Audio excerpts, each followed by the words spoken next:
નમસ્કાર દોસ્તો, welcome to world in box my class. દોસ્તો, આપણે ડિફેન્સ ચેપ્ટર ઉપર ચર્ચા કરી રહ્યા છીએ અને આ ડિફેન્સ ચેપ્ટર અંતર્ગત આજે આપણે એક મહત્વપૂર્ણ સબ ટોપિક છે, એ છે જોઈન્ટ મિલિટરી એક્સરસાઇઝ. એના ઉપર ચર્ચા કરવાના છીએ. જોઈન્ટ મિલિટરી એક્સરસાઇઝ એટલે કે સંયુક્ત યુદ્ધ કવાયતો. દોસ્તો, એક દ્રષ્ટિએ જુઓ તો આ સંયુક્ત યુદ્ધ કવાયત જે છે એ આંતરરાષ્ટ્રીય સંબંધોનો એક હિસ્સો થાય, ભારતની વિદેશ નીતિનો એક હિસ્સો પણ થાય. પણ સેનાની ત્રણેય શાખાઓ એટલે કે આર્મી, નેવી અને એરફોર્સ એના માધ્યમથી આ આખું ક્ષેત્ર ઊભું થયેલું આપણને જોવા મળતું હોવાના લીધે દેશની સંરક્ષણની પરિસ્થિતિઓને ધ્યાનમાં રાખીને આપણે ડિફેન્સ ચેપ્ટરમાં એ આખા મુદ્દાઓનો સમાવેશ કરીએ છીએ. દર વર્ષે સરેરાશ જુઓ તો ભારત આશરે 35થી 40 જેટલા અલગ અલગ સૈન્ય કવાયતોનું આયોજન છે વિદેશો સાથે કરતું હોય છે. અને કરંટ અફેર્સના ભાગ સ્વરૂપે આપણને એ જે બાબતો છે એમાંથી પ્રશ્નો પેપર્સમાં જોવા મળે છે. વર્ગ 3ની પરીક્ષાઓથી લઈ ક્લાસ 1-2 સુધીની તમામ પરીક્ષાઓમાં સરેરાશ પેપરની અંદર આપણને એકાદો પ્રશ્ન તો યુદ્ધ કવાયતોના અનુસંધાને જોવા મળતો હોય છે. પ્રશ્ન કયા સ્વરૂપે પૂછાય છે? તો યુદ્ધ કવાયતનું નામ હોય અને સીધો પ્રશ્ન પૂછાતો હોય કે ભાઈ દાખલા તરીકે હું વાત કરું, ધર્મ ગાર્ડિયન યુદ્ધ કવાયત છે તો કયા દેશ સાથે ભારત એનું આયોજન કરતું હોય છે. બીજો ક્વેશ્ચનનો પ્રકાર એ પણ રીતે પૂછાતો હોય કે ભાઈ ધર્મ ગાર્ડિયન કયા પ્રકારની યુદ્ધ કવાયત છે, એટલે કે આર્મી, નૌસેના કે વાયુસેના. અથવા ત્રીજો ટાઈપ એ રીતે પણ પૂછાય કે એનું આયોજન છે એ રિસેન્ટલી એટલે કે તાજેતરના સમયમાં કયા સ્થળે એનું આયોજન થયું છે. તો દોસ્તો, ભારત આ પ્રકારના યુદ્ધ કવાયતોનું આયોજન વિવિધ દેશો સાથે કરે છે. America, Russia, France, UK, Japan, એશિયાના દેશો, મધ્ય એશિયાના દેશો, ઓકે, આફ્રિકી કન્ટ્રીઝ સાથે. તો આમ મળીને ભારતનું આ પ્રકારનું આયોજન વિવિધ દેશો સાથે સંકળાયેલું છે. આપણે અત્યારની જે ચર્ચા છે આ ચર્ચાની અંદર 2019-2020 દરમિયાન જેટલી પણ મહત્વપૂર્ણ યુદ્ધ કવાયતો ભારતે આયોજિત કરી છે એનો પરીક્ષાલક્ષી પિન પોઈન્ટ આપણે એનો ઉત્તર મેળવવાની કોશિશ કરશું. બીજું, આગળના જેટલા પણ સેશન્સ થયા છે એનાથી આ સેશન્સ બીજી એક રજૂઆતની દ્રષ્ટિએ અલગ પડશે. અહીંયા હું તમને સવાલો અને એના જવાબોના સ્વરૂપમાં ચર્ચામાં આગળ વધારીશ, જેથી કરીને વાંચન દરમિયાન પરીક્ષાની અંદર જે રીતે સવાલ પૂછાય છે એ દ્રષ્ટિકોણ આપણા ધ્યાનમાં આવે એ ખાસ જરૂરી હોવાને લીધે એ પ્રકારનું રિપ્રેઝન્ટેશન અહીંયા આપીશ.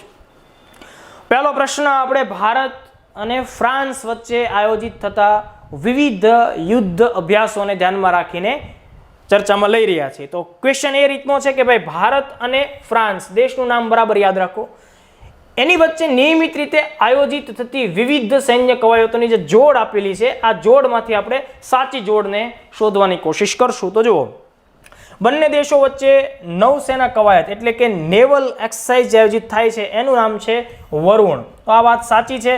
બંનેની એટલે કે ભારત અને ફ્રાન્સ વચ્ચેની જે નેવલ એક્સરસાઇઝ છે એ વરુણ તરીકે ઓળખાય છે. એવી જ રીતે બંને દેશ વચ્ચેની એરફોર્સ એક્સરસાઇઝ એટલે કે વાયુસેનાની કવાયત છે એ ગરુડ તરીકે ઓળખાય છે. સાથોસાથ બંને દેશ વચ્ચેની જે આર્મીની એક્સરસાઇઝ છે ભારત અને ફ્રાન્સ વચ્ચેની એને આપણે શક્તિ તરીકે ઓળખીએ છીએ. તો આ ત્રણેય એક્સરસાઇઝ વિશે આપણે થોડી વધુ ડિટેલને માહિતી મેળવીએ. જો પરીક્ષામાં જ્યારે એ સ્વરૂપે પ્રશ્ન પૂછાય કે ભાઈ ભારત અને કયા દેશ વચ્ચે વરુણ અથવા ગરુડ અથવા શક્તિ એક્સરસાઇઝ આયોજિત થાય છે તો જવાબ સીધો આવશે ફ્રાન્સ. પણ સુપર ક્લાસ 3 એટલે કે ડીવાયએસઓ નાયબ મામલતદાર છે, પછી પોલીસ ઇન્સ્પેક્ટરની એક્ઝામ છે, સીટીઓની એક્ઝામ છે, અથવા ક્લાસ 1-2 જેવી પ્રિલિમ એક્ઝામ છે. હવે તમે જૂના પેપર્સ જોશો એટલે તમને ખ્યાલ આવશે કે એક વિધાનાત્મક પ્રશ્નો આવતા હોય છે, અલગ અલગ સ્ટેટમેન્ટ વાઇઝ ક્વેશ્ચન્સ આવતા હોય છે, અથવા તો જોડકા જોડવાના પ્રશ્નો આવતા હોય છે. તો એ સમયે તમારી પાસે થોડું વધુ ડિટેલમાં વાંચન થયેલું હોવું જરૂરી છે. જો દોસ્તો, બંને દેશોની નૌસેના વચ્ચેની જે કવાયત છે એનું નામ વરુણ છે. આ પ્રકારનો જે સૈન્ય અભ્યાસ છે એ દ્વિવાર્ષિક એટલે કે દર 2 વર્ષે આયોજિત થાય છે અને આપણે બાય એન્યુઅલ અથવા બાય એન્યુઅલ તરીકે ઓળખતા હોઈએ છીએ. ઓકે, આ પ્રકારના સંયુક્ત યુદ્ધ અભ્યાસની શરૂઆત 1983ના વર્ષથી થઈ છે, પણ એને વરુણ તરીકેનું નામકરણ 2001માં મળ્યું છે. 2019માં કરંટમાં એ ચર્ચામાં છે. તો કે હા, ગોવા ખાતે વરુણ નામની એક્સરસાઇઝ આયોજિત થઈ હતી. આવી જ રીતે ભારત અને ફ્રાન્સ બંને વચ્ચેની વાયુસેનાની સંયુક્ત કવાયત છે એ ગરુડના નામથી ઓળખાય છે. વરુણની જેમ જ ગરુડ પણ દર 2 વર્ષે આયોજિત થાય છે, એટલે કે એનું સ્વરૂપ છે એ દ્વિવાર્ષિક છે. દોસ્તો, બંને દેશોએ સાથે મળીને આ પ્રકારનો યુદ્ધ અભ્યાસ છે એનું આયોજન 2011થી કરેલું છે. તાજેતરની અંદર એ ચર્ચામાં રહે છે અથવા આપણે ધ્યાનમાં રાખવું જોઈએ, એની પાછળનો ઉદ્દેશ હું સમજાવું તમને. તો ઓક્ટોબર-નવેમ્બર 2019 દરમિયાન ભારતમાં તે ગરુડ નામનું જે યુદ્ધ અભ્યાસ છે એનું આયોજન થયું હતું. હવે એનું સ્થળ પણ પરીક્ષા માટે આપણે યાદ રાખવું પડશે, તો એ છે મહાજન ફિલ્ડ ફાયરિંગ રેન્જ, રાજસ્થાન. એવી જ રીતે બંને દેશોની આર્મી એટલે કે થળ સેના અથવા એને સ્થળ સેના પણ કહેતા હોઈએ, એનું નામ છે શક્તિ. આગળ જે જોયું આપણે વરુણ ગરુડ, એની જેમ શક્તિ પણ દ્વિવાર્ષિક સ્વરૂપ ધરાવે છે, એટલે દર 2 વર્ષે આયોજિત થાય છે. આ પ્રકારની શક્તિ એક્સરસાઇઝ છે એ 2003થી એનો આરંભ કરવામાં આવ્યો છે અને જુલાઈ 2019માં શક્તિ એક્સરસાઇઝ છે એનું આયોજન ફ્રાન્સમાં માઉન્ટ ડી મરસાન ખાતે આયોજિત થયું હતું. તો અહીંયા આ ક્વેશ્ચનની અંદર ભારત અને ફ્રાન્સને ધ્યાનમાં રાખીને તમામ પ્રકારના મિલિટરી એક્સરસાઇઝને આપણે ધ્યાનમાં લીધા છે. હવે આવો જ યુદ્ધ અભ્યાસનો જે ભારત અમેરિકા વચ્ચેનો સંબંધ છે એને પણ આપણે ધ્યાને લઈએ. તો અહીંયા જો સેમ ભારત ફ્રાન્સમાં પ્રશ્નો જોયો તો એવો જ પ્રશ્ન સ્વરૂપ અહીંયા હું રજૂ કરું છું કે ભાઈ સંયુક્ત યુદ્ધ અભ્યાસો પૈકી કયા યુદ્ધ અભ્યાસો ભારત અને અમેરિકા વચ્ચે નિયમિત રીતે આયોજિત થતા હોય છે. જો એક્સરસાઇઝ બ્લુ ફ્લેગ, વજ્રપ્રહાર યુદ્ધ અભ્યાસ, ટાઈગર ટ્રાયમ્ફ. દોસ્તો, વજ્રપ્રહાર યુદ્ધ અભ્યાસ, ટાઈગર ટ્રાયમ્ફ એ ભારત અને અમેરિકા વચ્ચેના પરસ્પર 2 દેશોની જ સેનાઓ એમાં ભાગ લેતી હોવાને લીધે એને દ્વિપક્ષીય બાયલેટરલ મિલિટરી એક્સરસાઇઝ કહી શકાય. ઓકે, એક્સરસાઇઝ બ્લુ ફ્લેગ છે એનો સંબંધ ભારત અને અમેરિકા વચ્ચે નથી, એમ છતાંય તે આપણે એની ચર્ચામાં એક્સરસાઇઝ બ્લુ ફ્લેગને પણ ધ્યાનમાં લેશું. તો સૌથી પહેલા આપણે વાત કરવી છે વજ્રપ્રહાર અને યુદ્ધ અભ્યાસની. દોસ્તો, ખાસ ધ્યાન આપો, ભારત અને અમેરિકા વચ્ચે આયોજિત થતું હોય છે વજ્રપ્રહાર અને યુદ્ધ અભ્યાસ. બંને છે એ મિલિટરી સ્વરૂપનું એટલે કે સ્થળ સેના સ્વરૂપના યુદ્ધ અભ્યાસો છે. તો સૌથી પહેલા આપણે વજ્રપ્રહાર વિશે વાત કરીએ. તો વજ્રપ્રહારની પ્રકૃતિ કેવી છે દોસ્તો? તો કે દર વર્ષે એનું આયોજન થાય છે, મતલબ કે વજ્રપ્રહાર છે એ એન્યુઅલ ઇવેન્ટ છે. ઓકે, બંને દેશોની વિશેષ ટુકડીઓ એટલે કે સ્પેશિયલ ફોર્સ વચ્ચેની આ એક પ્રકારની તાલીમ કવાયત છે, એટલે કે ટ્રેનિંગ એક્સરસાઇઝ છે. આટલી ડિટેલની અંદરની માહિતી માનો કે તમને લોકોને યાદ ન રહે તો ગભરાવાની જરૂર નથી. જસ્ટ વજ્રપ્રહારનો સંબંધ છે ભારત અમેરિકા સાથે છે એ મુદ્દો તે પ્રિલિમની અંદર ઘણો પાસ થવા માટે ઉપયોગી થઈ જતો હોય છે. ઓક્ટોબર 2019માં વજ્રપ્રહારની 10મી કવાયત છે એ અમેરિકાના સિએટલ ખાતે આયોજિત થઈ હતી. હવે એવી જ રીતે હું વાત કરું યુદ્ધ અભ્યાસ નામની કવાયત છે એના વિશે, તો એ પણ વજ્રપ્રહારની જેમ દર વર્ષે આયોજિત થાય છે, એટલે કે વાર્ષિક ધોરણે આયોજિત થાય છે. ઓકે, બીજું એનો ઉદ્દેશ શું છે? તો યુદ્ધ અભ્યાસનો ઉદ્દેશ છે કે આતંકવાદી પ્રવૃત્તિઓ જે છે એને અટકાવવા માટેની તાલીમ મેળવવા માટેની આ આખી કવાયત છે. આ કવાયતનું આયોજન છે વર્ષ 2004થી થયું. કરંટ સંદર્ભ આપણે એનો જોઈએ તો સપ્ટેમ્બર 2019માં અમેરિકાના વોશિંગ્ટન ખાતે યુદ્ધ અભ્યાસ આયોજિત થયો હતો.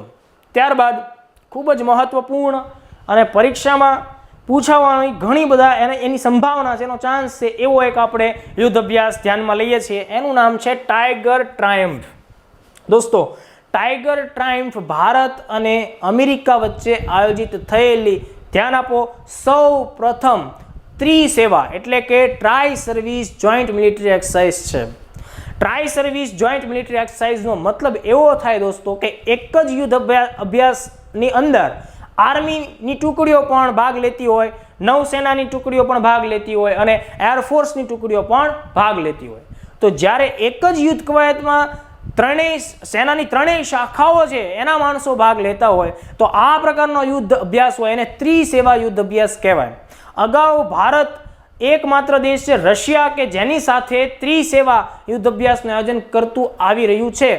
ત્યારબાદ અમેરિકા બીજો દેશ એવો બન્યો કે જ્યારે ભારતે તેની સાથે એક જ યુદ્ધ અભ્યાસમાં ત્રણેય શાખાઓનો સમાવેશ કર્યો છે. એટલા માટેનો આ એક મહત્વપૂર્ણ મુદ્દો આપણે ધ્યાનમાં રાખશું. તો આપણે એને કહેશું કે ટ્રાય સર્વિસ એક્સરસાઇઝ ટાઈગર ટ્રાયમ્ફ એનું નામ છે દોસ્તો. આનું પહેલું જ આયોજન છે સપ્ટેમ્બર 2019માં આંધ્રપ્રદેશના તટીય બંદર વિશાખાપટ્ટનમ ખાતે તેનું આયોજન થયું છે. તો હું ફરીથી કહું છું, ટાઈગર ટ્રાયમ્ફ છે એને ખાસ ધ્યાનમાં રાખશું. બીજું, જે આ પ્રકારની પહેલી કવાયત થઈ તો એનો જે મૂળ ઉદ્દેશ છે અથવા તો એની જે થીમ છે તો એ છે humanitarian assistance and disaster relief, મતલબ કે માનવતાવાદી કાર્યો છે એમાં સહયોગ અને આપત્તિઓનું નિવારણ કેવી રીતે કરી શકીએ સંયુક્ત રીતે એના ઉપરની કવાયત એ હતી. ત્યારબાદ એક યુદ્ધ અભ્યાસ છે રેડ ફ્લેગ. દોસ્તો, રેડ ફ્લેગ એ અમેરિકી વાયુસેના દ્વારા વર્ષ 1975થી આયોજિત થતો આવતો એક એરફોર્સ એક્સરસાઇઝ છે અથવા તો વાયુસેનાની કવાયત છે.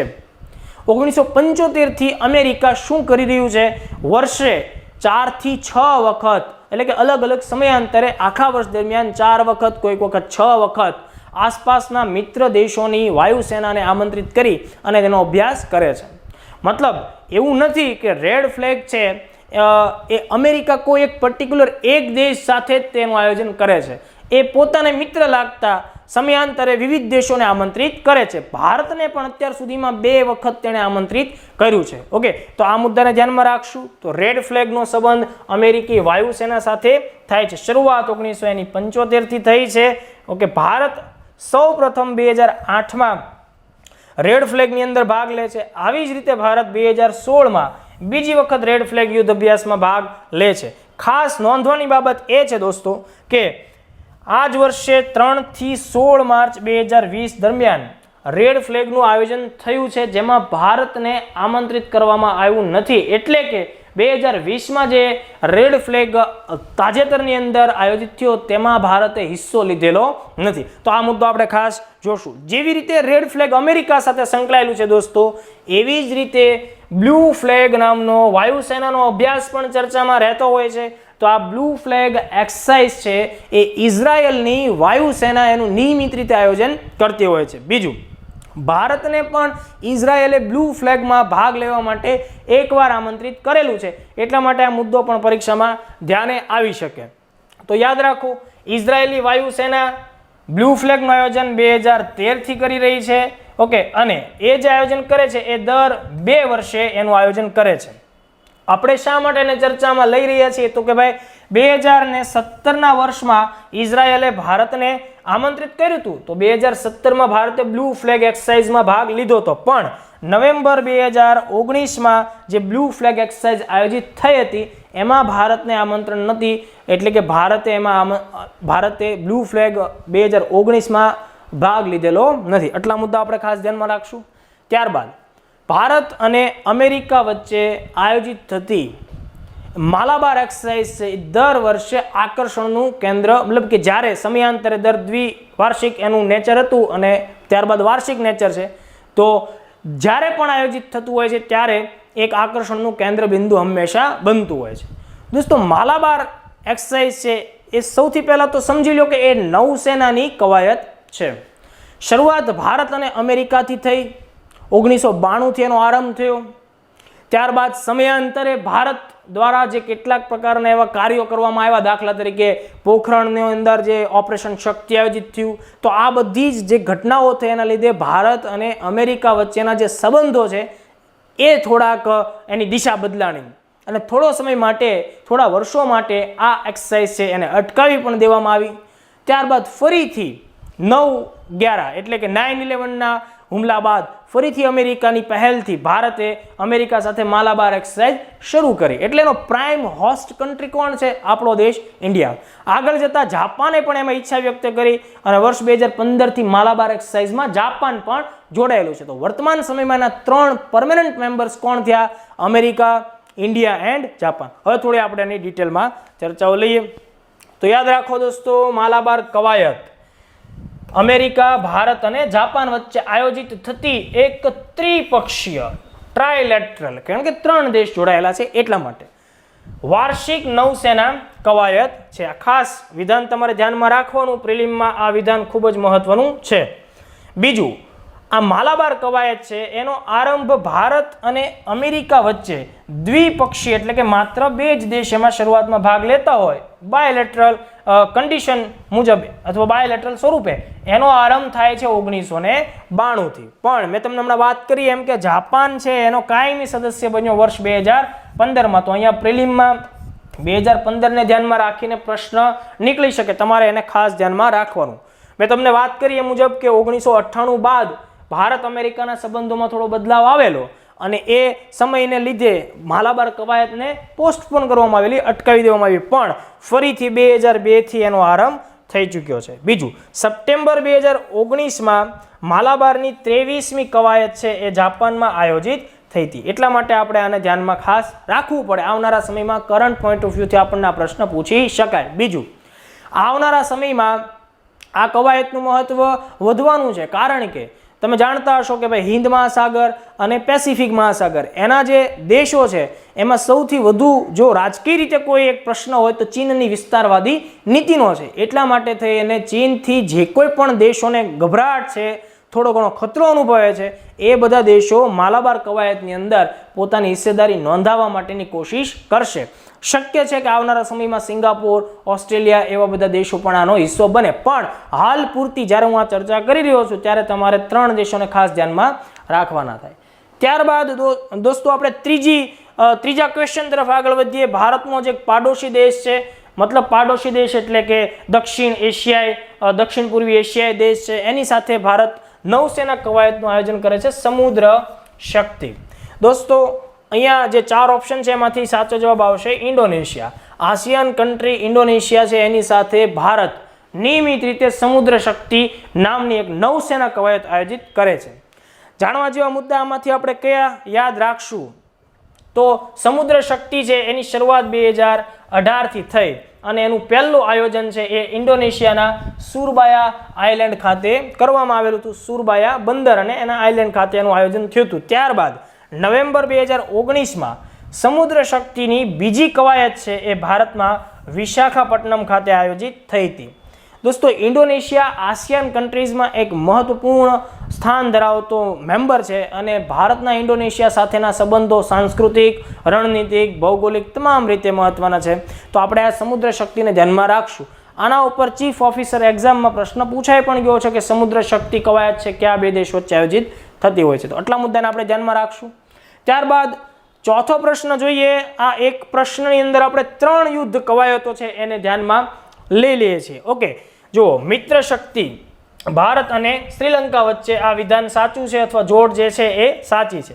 ત્યારબાદ છે ગરુડ શક્તિ, તો ભારત અને ઇન્ડોનેશિયા વચ્ચે, તો આ વાત પણ સાચી છે. અને હરિમાઉ શક્તિ, તો ભારત અને ફિલિપાઇન્સ, આ વિધાન અથવા જોડ ખોટી પડે, કારણ કે અહીંયા ફિલિપાઇન્સની જગ્યાએ મલેશિયા આવવું જોઈએ. તો ભારત અને મલેશિયાની વચ્ચે હરિમાઉ શક્તિ આયોજિત થાય છે. દોસ્તો આ 3 એટલે કે મિત્ર શક્તિ, ગરુડ શક્તિ અને હરિમાઉ શક્તિ, આ 3 જે છે એ આર્મી એટલે કે મિલિટરી એટલે કે સ્થળ સેના કવાયત છે. થોડી ડિટેલમાં વાત કરીએ તો જુઓ, મિત્ર શક્તિ, ગરુડ શક્તિ અને હરિમાઉ શક્તિ. પહેલા તો પિન પોઈન્ટ ક્વેશ્ચન એવો આવે કે ભાઈ આ માત્ર નામ જ આવે, મિત્ર શક્તિ કયા 2 દેશ વચ્ચે આયોજિત થાય છે. એવી રીતે ગરુડ શક્તિ અને હરિમાઉ શક્તિ ઉપર પણ સવાલ આવે. તો મિત્ર શક્તિમાં આપણે યાદ રાખશું ભારતનો પાડોશી દેશ શ્રીલંકા. ગરુડ શક્તિ જેમ હમણાં આપણે સમુદ્ર શક્તિ જોઈ એ નેવલ એક્સરસાઇઝ હતી, એમ અહીંયા ગરુડ શક્તિ મિલિટરી એક્સરસાઇઝ છે ભારત ઇન્ડોનેશિયા વચ્ચે. એવી જ રીતે હરિમાઉ શક્તિ ભારત અને મલેશિયા વચ્ચે આયોજિત થાય છે. ત્રીજું, ત્રણેયનું સ્વરૂપ તમને ખ્યાલ હોય છે કે મિલિટરી સ્થળ સેના કવાયત છે. મિત્ર શક્તિ અને ગરુડ શક્તિ બંનેનો આરંભ છે 2013 થી થયેલો છે, જ્યારે હરિમાઉ શક્તિનું અત્યાર સુધીમાં માત્ર એક આયોજન થયું છે 2018 ની અંદર. 2019માં હરિમાઉ શક્તિ મલેશિયા સાથે જે થાય છે એનું કોઈ આયોજન થયેલું નથી. બીજું, મિત્ર શક્તિનો ઉદ્દેશ છે કે ભાઈ આતંકવાદી પ્રવૃત્તિઓને આપણે અટકાવીએ, જ્યારે ગરુડ શક્તિ બંને દેશ વચ્ચેની સ્પેશિયલ ફોર્સની તાલીમનો સમાવેશ કરતો હોય છે. બીજું, હરિમાઉ શક્તિ જે છે મલેશિયા સાથે, એનો ઉદ્દેશ છે કે જંગલમાં એટલે કે વન ક્ષેત્રની અંદર જે ગોરિલ્લા યુદ્ધ થાય છે એમાં બંને દેશ પોતપોતાના અનુભવો એકબીજાને શેર કરે, એનો ઉદ્દેશ છે. તો આટલા મુદ્દાઓ ખાસ આપણે ધ્યાનમાં રાખશું. બીજું, ડિસેમ્બર 2019માં મિત્ર શક્તિનું આયોજન પૂના ખાતે થયેલ છે. ગરુડ શક્તિ 2019માં આયોજિત થયેલું નથી. એવી રીતે હરિમૌ શક્તિ પણ 2019માં આયોજિત થયેલું નથી. તો આટલા મુદ્દાઓને તમારે ખાસ ધ્યાનમાં રાખવાના છે.